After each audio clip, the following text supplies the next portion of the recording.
What's going on, y'all? Welcome back to my channel. It's Aquarius Moon Tarot. We are going to jump into the energy of Aquarius. Not so much a sun, moon, and rising. We're just going to jump into your energy.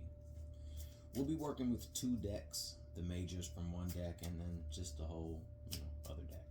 So we're going to see what we have for like a power message, or I guess you can call it that, or call it an opening message, or whatever it may be. If you haven't subscribed to the channel, please take a moment to subscribe, like, share, and make sure you hit the bell so you'll be notified when new content is uploaded. Number for the day is the number 5. Wow, okay. So if you are a life path number 5, or if 5 has been hitting your soul or your spirit, or you're into numerology, so forth and so on, whatever it may be, angel numbers, whatever you want to call and flow with, then go ahead and look up the number 5. Because out of the pocket, we have the Tower. Now, a lot of people think the Tower is the end of the world. A lot of people think that the Tower is a complete destruction of everything with no opportunity or no window to rebuild. When in reality, the Tower is what gives you... It gives you all the tools you need to rebuild. Look at it like this. You're building a fresh new empire on top of a no longer fruitful ground.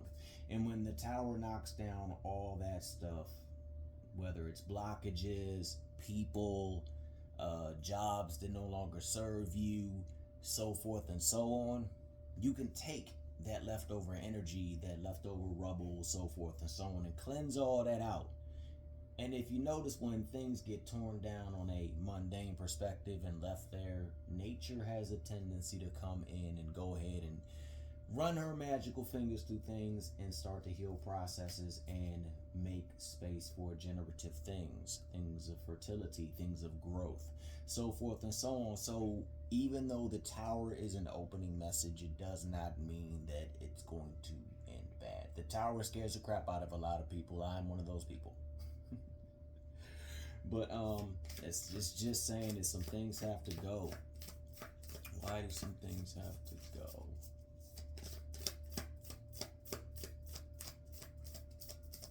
Why do things have to go? The sun. Now think about that for a second. The sun, some say it's just a masculine energy, but the sun can, we have goddesses of the sun, goddesses of the moon, gods of the moon, gods of the sun. So when the Tower is coming in, it's pretty much there to remove everything. See yourself as a person that will be sitting inside an actual tower or a castle that needs to be torn down in order for you to get out there and tend to what it is that you need to tend to. The roofs are old, the ceilings are falling in, and the sun, that life force energy, cannot reach you right now because you're so bogged down with things that are in your life. Again, this could be relationships. This could be a toxic work environment. This could be what they would call a toxic friendship. But if a friendship is toxic, then to me it's personally not a friendship. It's just it's a relationship of vampirism. Usually one-sided, very, very one-sided, and sometimes not one-sided. Sometimes both people are in the toxic crap.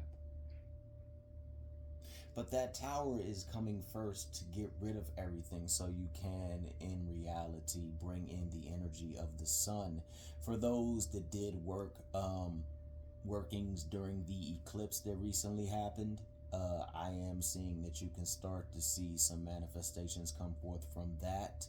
This goes out to a small crowd, maybe someone that might work the more darker arts, more of the left-hand path. Over here, right-hand path is accepted, left-hand path. All paths are accepted. So no path is any, what's the word I'm looking for? All paths over here will get shine. Word it like that. I see that maybe a few of you really, really, really took advantage of the portals that opened up during the eclipse. And a few of you actually called in that Tower moment. A few of you pretty much gave it to the forces in your life You gave it to the universe or your deities or your guides or your angels. You just gave it to them. Hence the word, some of y'all even said, Jesus, take the wheel. But the whole take the wheel thing isn't just a Jesus thing. You can say Lilith, take the wheel. Hecate, take the wheel. Persephone, take the wheel. Bastet, take the wheel. Thor, take the wheel. Odin, take the wheel. Frigga, take the wheel. Freya, take the wheel. Fairies, take the wheel. Nyx, take the wheel. I could go on and on.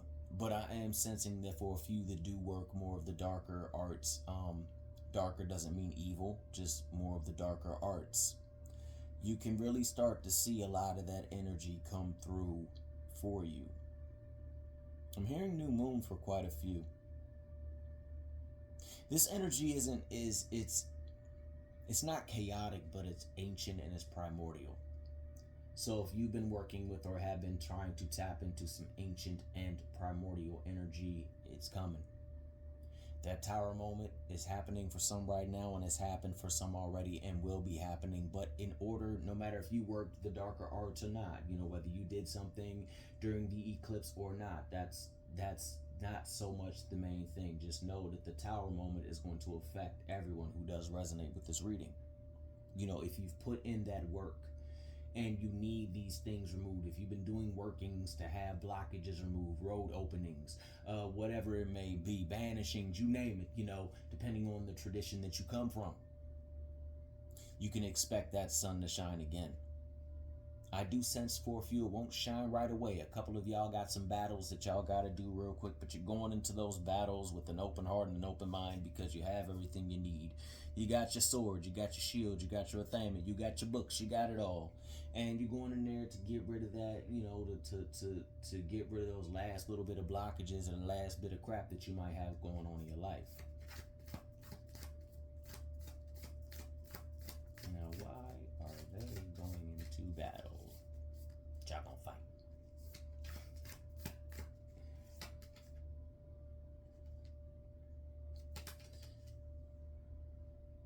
Death. This really got real dark. No, it didn't. This is purely psychological. So what I'm picking up right now is the tower moment, okay? Things gonna collapse and go kaboom. Things that no longer serve you are gonna go and just start to fall apart. If you can hear that beeping, that's the laundry. Sorry about that. But through that tower moment, you're embracing this tower moment with courage, with a thought that prosperity will come from this. You're embracing it with no fear. You're not backing down from whatever it is that you're getting into or about to jump into, or the problems and tribulations or the blockages that you face. I'm using multiple words because not everybody goes by the same word, and that's cool. But you're going into this not only with that warrior or warrioress heart, but also joy on your face. And yeah, many of you, after you go through the sun and the sun does start to shine again into your life so you can rebuild what it is, you're going to go into a cycle of death, which is you're going to be putting to rest a lot of things that no longer serve you with pride. You might go back and visit these past energies or these past memories, these situations, so forth and so on. But you won't be going to linger there and to stay. You're going to go to look at it and say, wow, I accomplished this, and this is a piece of my past. Mind you, I'm not in my past anymore, but sometimes it's okay to come back and look at my past because my past can still give me the wisdom that I need to go forward into the future. 7, for those that are curious, the Empress energy. I think I pulled a lot of these cards last time I gave a reading. Yeah, you're going to be coming out with the Empress energy when it's done. That real on point of it, that high priestess energy, like that mama bear energy, that papa bear energy, that energy that's going to make you get to where you need to be. Like, I'm not trying to sound cliche, but if anybody's watched the original OG Charmed, like the mama bear, like Piper, not the new one, the old one. Nothing against the new one, but the old one. We're just going there. That mama bear energy like Piper, that need to protect and take care of the family. Kitchen witchery, for example, if you're into that, a lot of you might be drawn to kitchen witchery, potions, spells, oils, balms, things like that. Things that you can really just think of hedge witch. Think of those that really focus more towards the nature aspect of their path. A lot of you are going to be getting into that. For the Papa Bear energy, think of Leo, Piper's, husband. Think of like Dean to Sam, and it's kind of ironic because this is actually the Supernatural Tarot deck. I'm a supernatural freak. But yeah, you're gonna really be entering into that energy, the Empress energy. For those that are progressing to go towards the next step of their magical ascension, you can expect that to come. In fact, many of you have been going through a lot of this for about 6 months now. I'm not one to really put dates and times on things like that. I like to keep my stuff timeless, but when it does pop up, I do sense, though, that when you do reach that Empress energy, you will have to face something. I'm going to be honest, it's not going to be like and this isn't for everyone, so, don't think that, I'm picking up, like, I don't want to say exactly ancestral, but when you're sitting on that Empress throne, you're going to encounter something that you need to get rid of. We're not talking about no paranormal activity here, but for some, I do sense a being that was kind of attached itself to your life because at a specific point in your life, you were going through some pretty funky stuff with inside self. Maybe you were shadow journaling, maybe you were doing some shadow work, maybe you were working with the Qliphoth, maybe you were working with the Goetia, maybe you were working with necromancy. I don't know. I'm not saying you were right nor were you wrong. I'm not saying that you botched a ritual or anything of like that, but you were working through or working with a darker type of energy, a shadowy energy, and I do sense it's leaned more towards healing work and working with shadow work. But even when you work with shadow work, so forth and so on, you can bring things into your life. For those that work in the spirit realm, you know that sometimes things just get curious. And I'm not saying that this being is a negative being or a baneful entity, but what I'm saying is that this being has to go in order for you to progress and get to where it is you need to get to. Now, mind you, that's not for everyone. that is not for everyone. So if that's not you, don't take that, don't manifest that in your life, don't, okay? Because if it ain't you, it ain't you.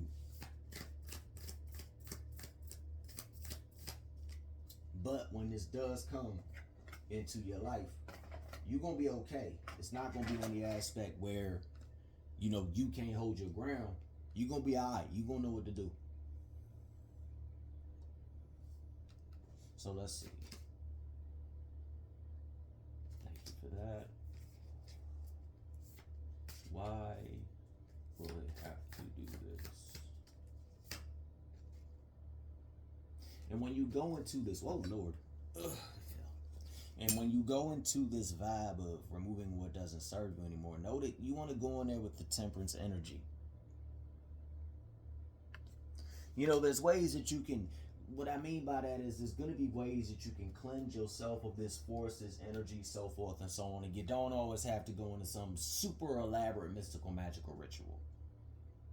Like, for example, the lesser banishing ritual of the pentagram is a great ritual. So it's cleansing with, sage or whatever it is that you may use. I'm not really a sage person, but if you use sage, whatever pine, whatever herb, whatever crystal talismans you use, that's great.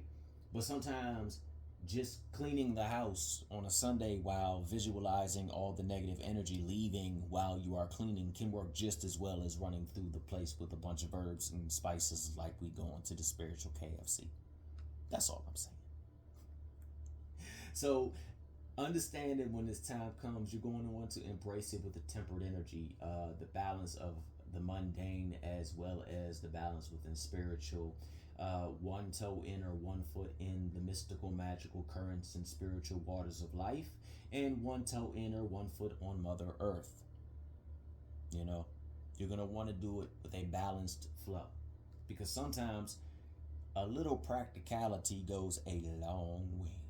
Again, I'm not saying you're going to have some paranormal activity stuff around you. I'm just saying along the way we pick things up. So if you feel that you need to go get a cleansing, then by all means, go get a cleansing.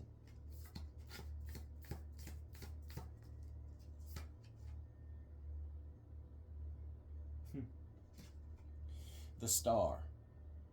You have access to every single tool that you need in the universe. I know that might not be the great rundown of the star card, but this is what I'm picking up, so this is what we gonna say. Okay, so you do have a connection to the triple goddess. Mind you, this might be a kind of a sensitive topic and a sensitive subject, but not everybody views her as the triple goddess.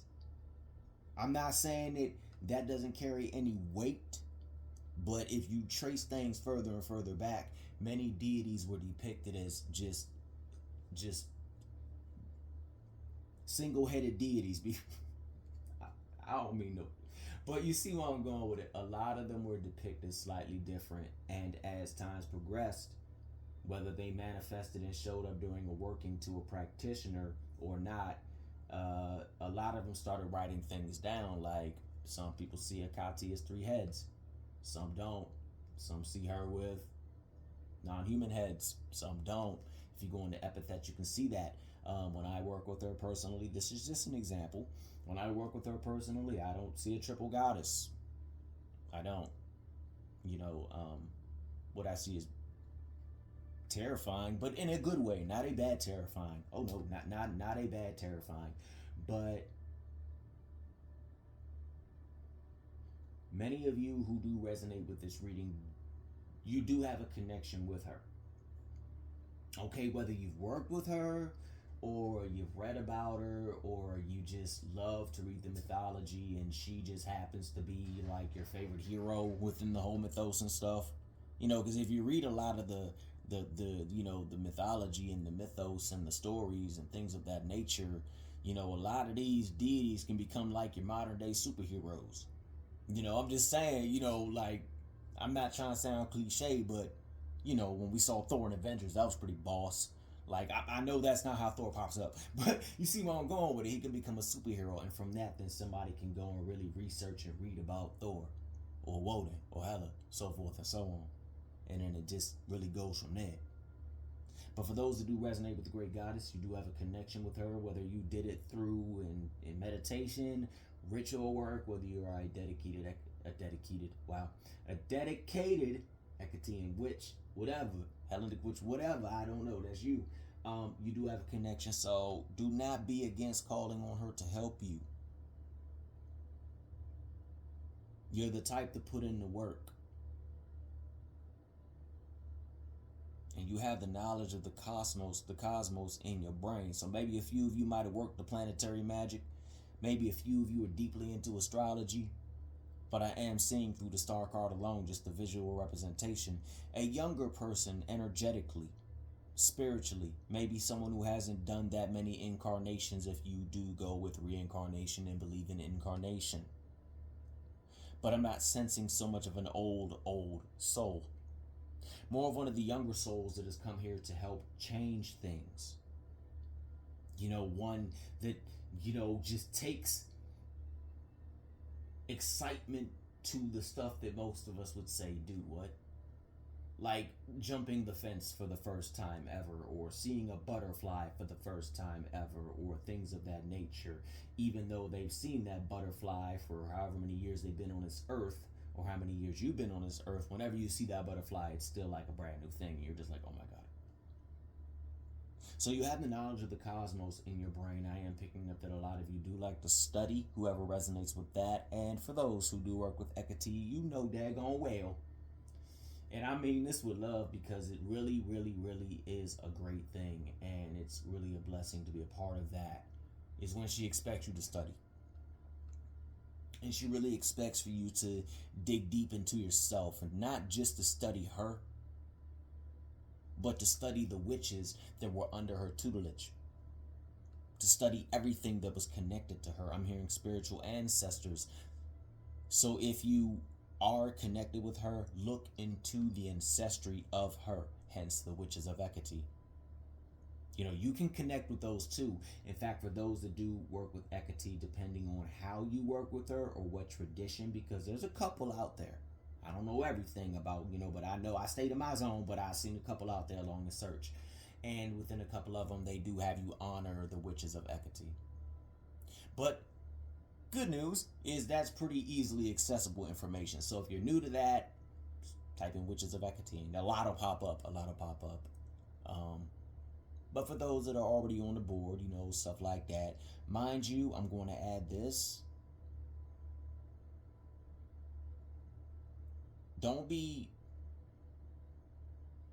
You're not going to have all the answers. So if you don't have an answer, go with it. If you don't have a specific supply a specific item that you might need, whether it might be a specific candle color or a specific herb, go ahead and connect with her and talk with her. And I pretty much picking up that there will be an easy way to substitute that. Again, this does not resonate with everybody. I mean that giggle in a nice way. It's kind of cool that she pops up in the readings. That's awesome. I personally, I really like that. Okay, so let's go ahead and wrap this up because I got to clear out my phone because I'm running out of space. Yeah. All right. So with everything that's going on, we're gonna ask her. I could tell you with everything that's going on, can you give me a card or two for closing this out?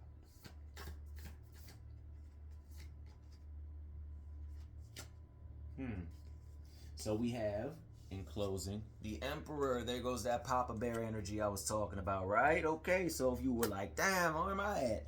There you are. So we got the Empress and the Emperor side by side. And we have Strength. Ooh, this is going to be good. I see where this is going. Okay, so you remember when we were talking about temperance, about having 1 foot in, 1 foot out, that balance, that walking between the worlds. Thank you. Walking between the worlds. Like you'll know if it's you because you'll go outside into the woods and not want to come back. I mean, you'll come back. You don't want to go live in a tree or nothing like that. But when you're in the woods, you can just sit there and just feel everything and just talk to the trees, and you see the fairies running around and you know what I'm saying, you see satires and other nature spirits depending on that part of the land, because believe by popular demand, you're not gonna see a certain spirit in certain, well, you might, but normally certain places are deemed for other things. You see where I'm going with it. But alongside tapping into that walking within the worlds, because understand this, for those who do resonate, a witch, we always walk between the worlds. I know this might rub a couple witches the wrong way, but the veil don't get thin. The veil is always thin. Now, mind you, Samhain, Halloween might be a great time to go ahead and connect, but bruh, homegirl, fam, big bruh, little bruh, big sis, little sis, boot thang, booskin thang, I'm gonna be real with you. You don't gotta wait till Halloween or Samhain or Samhain, whatever y'all wanna call it out here, to go ahead and connect with that is beyond the veil. That's done daily. Like right now, there's probably somebody. Right now, there's a probably, right. I know for a fact. Right now, somewhere in the world, is a group of witches in the depths of the woods, dancing around a fire, talking to the spirits as if it was Halloween. Mind you, might be nature spirits or ancestors, so forth and so on. But and with the full moon in hand. So understand this: that walking between the worlds, having that temperance energy with you, is going to be awesome. But also understand that you have not only the Empress energy, but you have the Emperor energy as well. And that is a king sitting on his throne. Like, nothing against the King of Pentacles, King of Cups, King of Swords, and King of whatever's. But my opinion, the Emperor and the Empress, they sitting on the throne. They the Emperor. They ain't a king or a queen. So if you are in that, I want to add this, if you are in that king or queen phase, you about to upgrade. You about to update. For those dedicated children and follower of the goddess and God, because you have the God out there as well, you about to get an upgrade. Your hard work, your diligence, your dedication. Those nights when you chose not to go out and stay at home and do working instead of going out and having fun, it's about to pay off. But understand, throughout this whole process, you're going to have strength. It's going to get hard, like it is. Life in general isn't easy. And sometimes walking the path of the old ones, whether it is Hecate, Lilith, Rishkagul, I know I probably said her name wrong, sorry, Basquiat, Pan, Nyx, I could go on and on. It's not an easy path, but they don't expect too much from us. They sometimes only expect us. So hopefully this reading did resonate with somebody in some way, shape, manner, and or form. Hopefully it touched base somewhere. Also, check out the shorts, y'all, because I'll be uploading some shorts videos and all that. And go check me out on TikTok, The Nurse's Corner, etc., etc., etc., and all that good stuff. And I will talk to y'all soon. Stay fly, y'all. Peace.